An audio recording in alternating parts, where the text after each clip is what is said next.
Le long de la Seine, depuis l'Île-de-France jusqu'aux côtes normandes, s'étend le territoire d'Aropa, l'entité gestionnaire des ports de Paris, Rouen et Le Havre. Vous vous en doutez donc, pour la première fois dans ce podcast, on va parler de logistique et transport fluvial. Et pour cela, j'ai le plaisir d'interviewer aujourd'hui Sophie Barichard, directrice du développement domanial de Aropa Port de Paris. Au programme, de l'urbanisme, du transport multimodal et des bonnes idées dans la logistique urbaine notamment. Aropa, c'est aussi un territoire exceptionnel. L'entité gère en région parisienne 70 ports et plateformes et étend son activité jusqu'à Rouen et Le Havre. Cette année, ces trois mastodontes vont même fusionner pour ne former qu'une seule entité. En région parisienne, on pense évidemment au port de Gennevilliers qui impressionne par ses dimensions, mais Aropa Port de Paris est aussi présent au cœur de la ville, sur les quais à vocation touristique. Des activités qui semblent éloignées de prime abord, et pourtant, c'est la raison d'être de cette structure qui mène aussi un chantier d'envergure, celui d'accueillir des épreuves des Jeux Olympiques. Allez, suivez-moi, Mobterre, saison 3, épisode 1, c'est parti.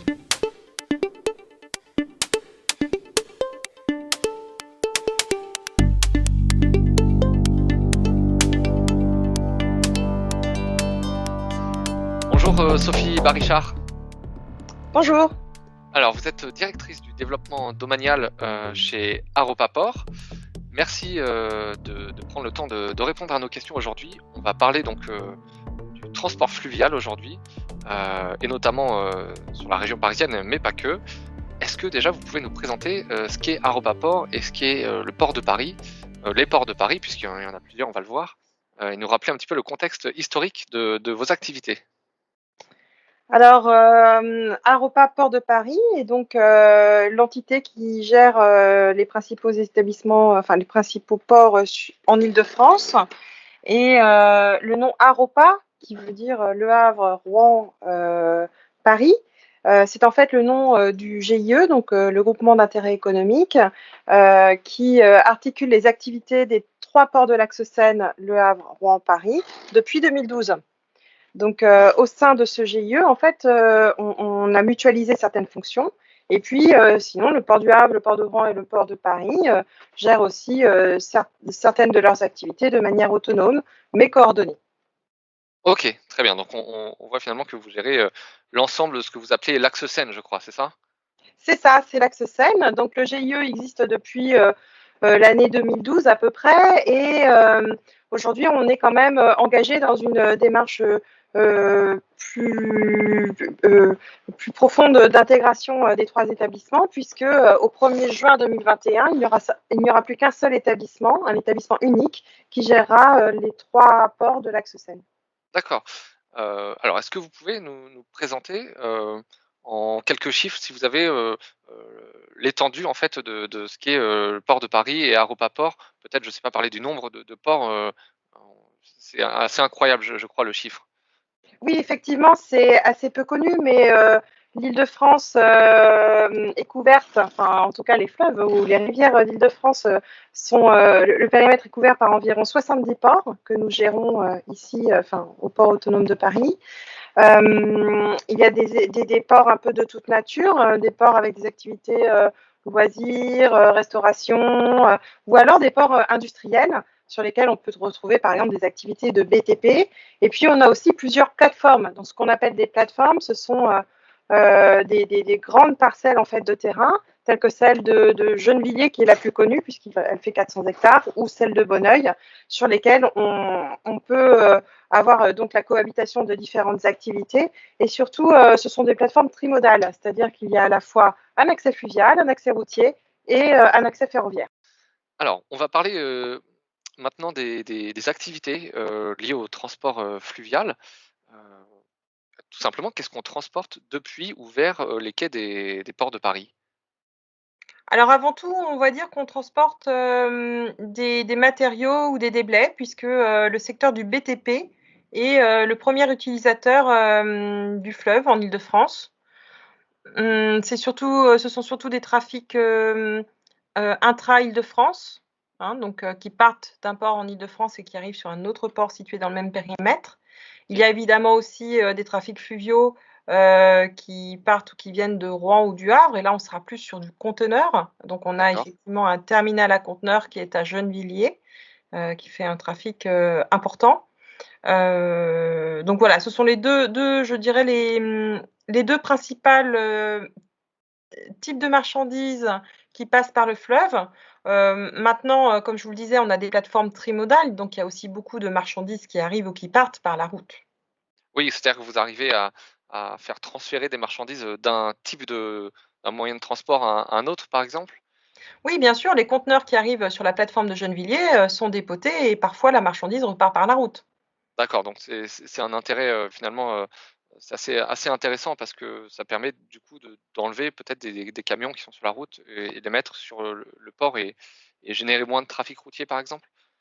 Oui, bien sûr, c'est aussi l'intérêt d'ailleurs d'avoir des plateformes qui sont en branché fer puisque, des matériaux peuvent, arriver ou repartir, via le transport ferroviaire.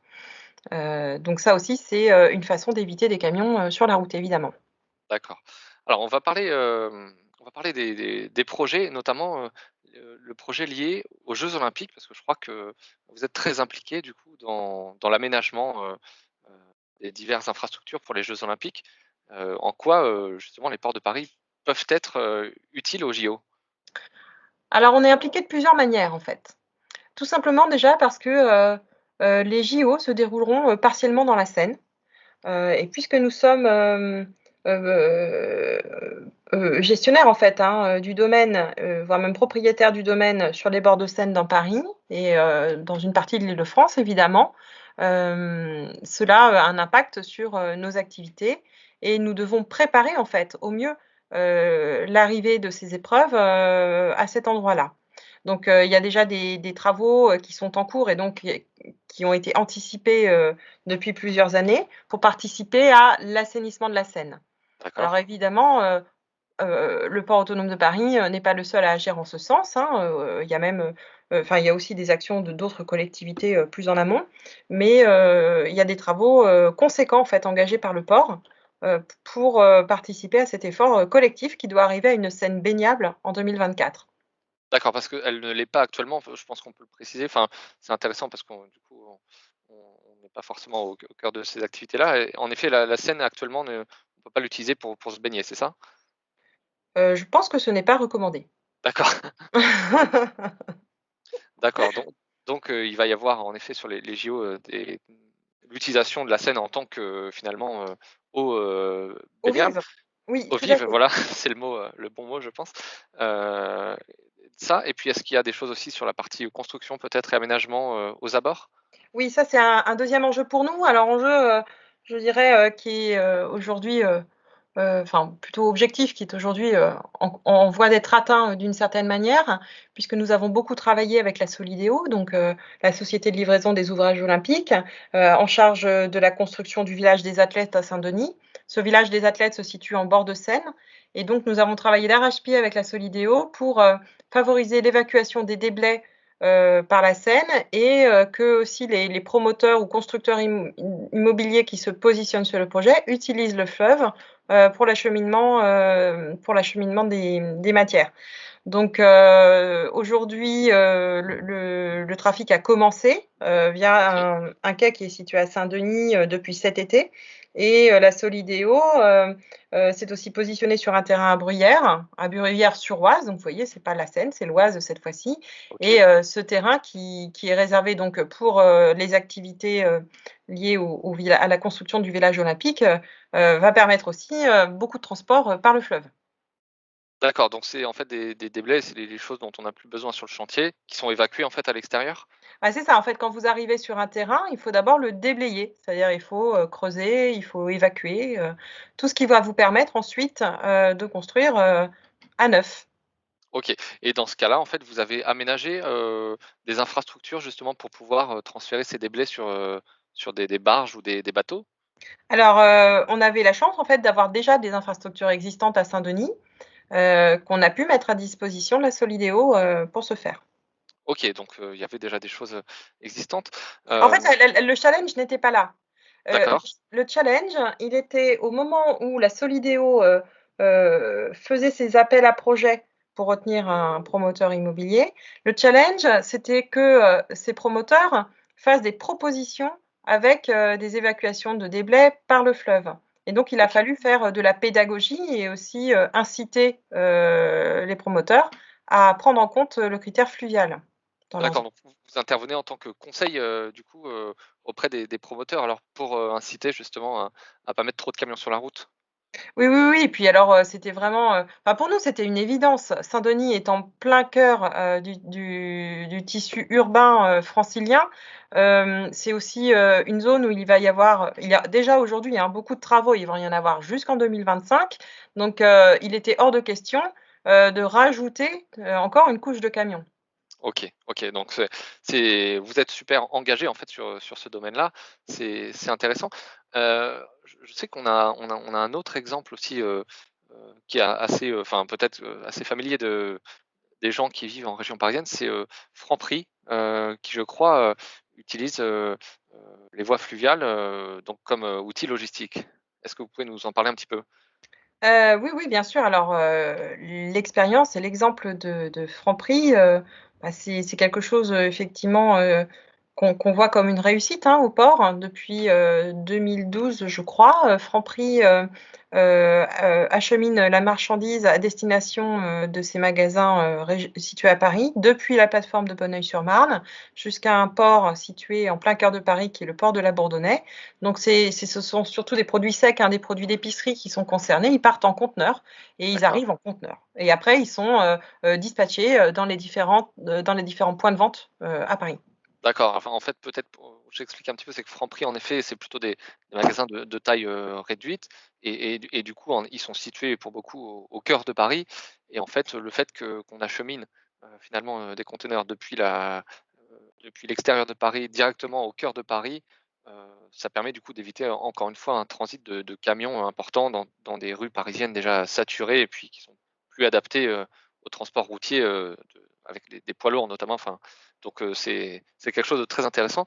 On va parler un petit peu d'urbanisme, maintenant, parce que sur les quais, les quais des ports de Paris, on peut y faire, tout type d'activité. Est-ce que vous pouvez nous dresser un petit peu, justement un portrait de ce qu'on peut faire, ou pas en tant que particulier, professionnel, sur les quais les quais de Seine notamment? Eh bien, on peut répondre aux appels à projets que nous OK, lançons. ouais, Effectivement, bah, on est sur le domaine public, hein. Il y a évidemment, beaucoup de demandes d'implantation, surtout, quand on se situe, comme on dit, dans le bief parisien, c'est-à-dire, dans Paris intra-muros, voire la petite couronne.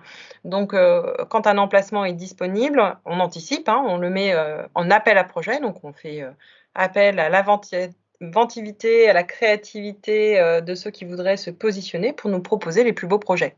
d'accord, d'accord et justement alors, qu'est-ce qu'on peut, y faire? Je sais qu'il y a des terrasses de café, il y a aussi des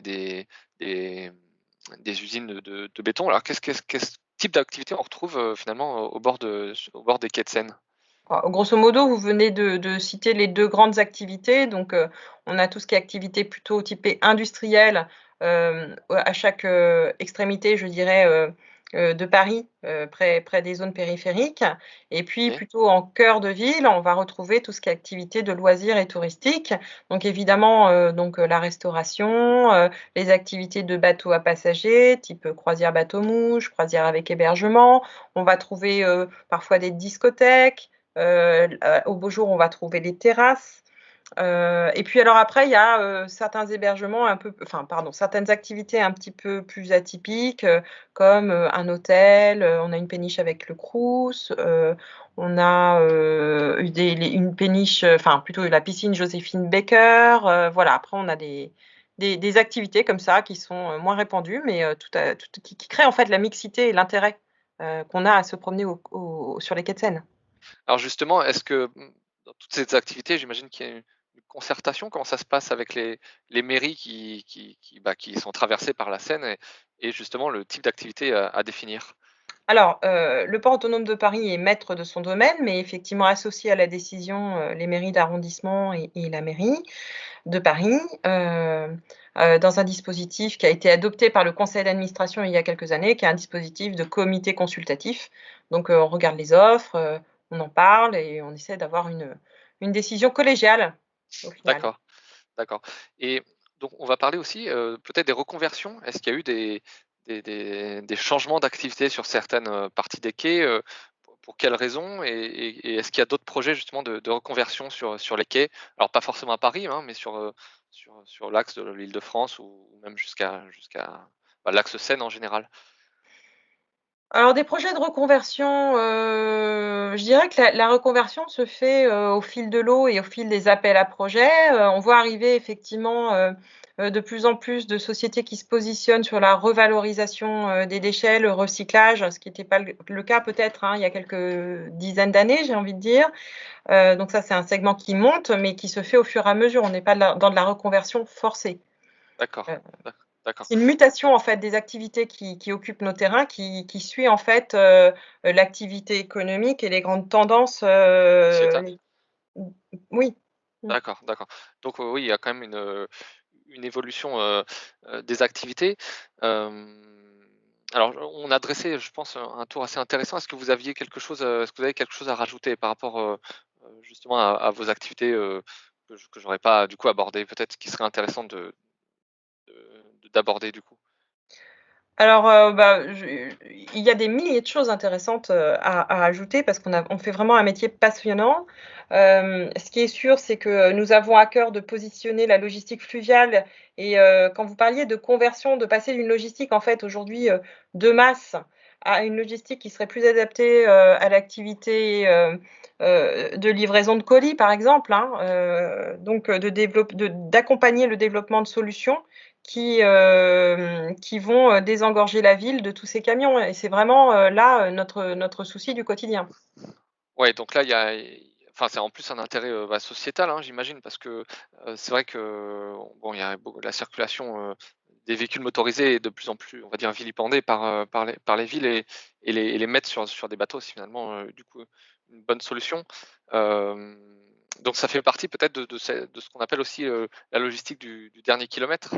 Oui, oui, tout à fait, mais vous savez, il y a une certaine schizophrénie parce que, on dit tous en fait, hein, qu'il y a trop de camions dans Paris et que, voilà, on peut plus circuler, que c'est devenu invivable, enfin dans Paris et aux abords, hein, d'ailleurs.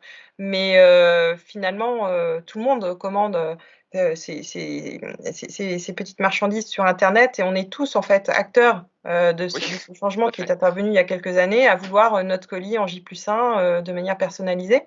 Donc c'est là, en fait, effectivement, où, on a envie de jouer notre carte et d'inciter des grands acteurs, du commerce ou du e-commerce, à faire des tests, en fait et à expérimenter des choses par le fleuve parce qu'il y a des choses qui c'est un milieu, finalement, qui est assez innovant et il y a plein de choses à faire. OK, comme, je crois que c'est IKEA qui a mis en place, qui expérimente justement un dispositif de ce type? En tout cas, l'année dernière, effectivement, ils se sont fait accompagner par, une société qui s'appelle Fludis, qui a développé, un système de bateau-entrepôt, vraiment, nouveau. OK. Mais, c'est un exemple parmi d'autres, il y a effectivement, pas mal de sociétés qui s'adressent à nous. Après c'est un chemin long et compliqué, hein. Il faut beaucoup de persévérance, en tout cas, par exemple, si on parle des sociétés de messagerie, parce que ça implique pour elles de changer, leur boucle logistique et ça ne se fait pas en un clin d'œil. D'accord. Ça nécessite, un changement, je dirais, assez profond, dans les méthodes, dans les process, un changement aussi, d'état d'esprit par rapport aux coûts, et donc voilà, tout cela ne se fait pas en un jour. OK et vous, du coup, en tant que gestionnaire, du port, est-ce que vous intervenez justement dans ce conseil, dans la logistique ou est-ce que, comme vous le disiez tout à l'heure, j'ai l'impression qu'il y a des sociétés intermédiaires aussi qui sont spécialisées là-dedans? Il y a 2 acteurs, publics en fait, hein, qui interviennent, de manière assez énergique sur le dans ce domaine-là. Il y a Voies navigables de France qui prodigue un certain nombre effectivement de conseils et peut aussi actionner des aides et du côté du port, nous avons aussi, des équipes capables de conseiller et d'accompagner, les entreprises qui seraient intéressées. Après on a un système aussi, d'aide, qui peut permettre aussi de donner des leviers de développement. OK, OK. Donc il y a quand même des choses qui sont faites dans ce domaine-là. Sophie Baréchard, merci beaucoup pour, le temps que vous nous avez consacré aujourd'hui et puis, bah, on va suivre, de près du coup, il y a tellement de choses qui se préparent de votre côté. On va suivre de près, à l'avenir tous les projets donc Aropa Port et puis le port de Paris notamment. Merci beaucoup encore une fois et puis à très bientôt. Bah, je vous en prie, merci à vous. Au revoir. Merci beaucoup. Au revoir.